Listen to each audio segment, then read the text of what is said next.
काय करावं हा एक प्रश्न माणसाला असतो. दीक्षा घेण्यासाठी जर आपल्या अंतःकरणातून इच्छा झाली तर केवळ सद्गुरुदेवांना प्रार्थना करायची. ही प्रार्थना प्रत्यक्ष फॉर्म पाठवून केली जाते, पत्र पाठवूनही केली जाते, किंवा इंटरनेटवर सुद्धा ही रिक्वेस्ट पाठवली जाते. आणि त्यानंतर गुरुदेव एक तारीख देतात, वेळ सांगतात, आणि त्यावेळी आपल्याच घरी, कुठेही न जाता आपल्याच घरी स्नान आटोपून देवाला नमस्कार करून पूर्वाभिमुख किंवा उत्तराभिमुख आसनावर बसावं आणि गुरुना प्रार्थना केली की गुरुदेव हे कृपा करा, आणि डोळे झाकून स्वस्थ चित्ताने शरीर मोकळं सोडून बसावं. काही वेळामध्येच गुरुदेवांच्या संकल्पाने आपल्या शरीरामध्ये शक्तीचा संचार झाल्याचा अनुभव येईल. काही क्रिया होऊ लागतील, त्या क्रिया होऊ द्याव्यात. कसल्याही क्रियेला थांबवू नये आणि जे काही होत नाही ते करण्याचा प्रयत्न करू नये.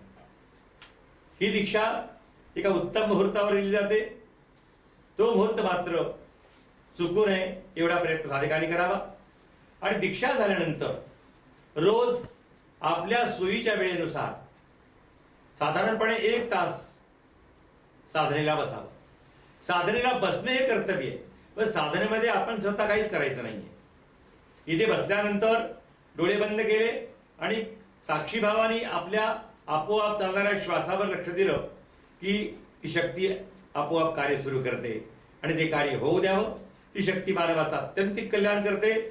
व्यावहारिक आणि पारमार्थिक दोन्ही क्षेत्रामध्ये योगात रोग निवारणम, योगामुळे रोगाची निवृत्ती होते, रोग नाहीसे होतात, हा व्यावहारिक लाभ आहे. आणि मन शांत होऊन ध्यानावस्थेपर्यंत मनुष्य पोहोचतो आणि ध्यानावस्थेतून समाधीपर्यंत पोहोचतो. आणि मन निर्विचार झालं की अध्यात्म शक्ती ही त्याला ज्ञान आपोआप देते. योगामुळे ज्ञान हे अंतरंगात प्राप्त व्हायला लागतं, त्यालाच खरं ज्ञान म्हटलेलं आहे. समर्थांनी सांगितलेलं आहे, ऐका ज्ञानाचे लक्षण, ज्ञान म्हणजे आत्मज्ञान, पाहावे आपणासी आपण या नाव ज्ञान. आपल्या स्वरूपाला पाहणं हे खरं ज्ञान आहे. आणि यालाच भगवत पूज्यपाद आचार्य स्वस्वरूपानुसंधानम भक्तिरित्य विधीयते. आपल्या स्वरूपाचं, आत्मस्वरूपाचं संधान करणे, आत्मस्वरूपाकडे लक्ष लावून बसणे, यालाच भक्ती हा शब्द प्रयोग केला आहे. हा सर्वश्रेष्ठ असा मार्ग आहे.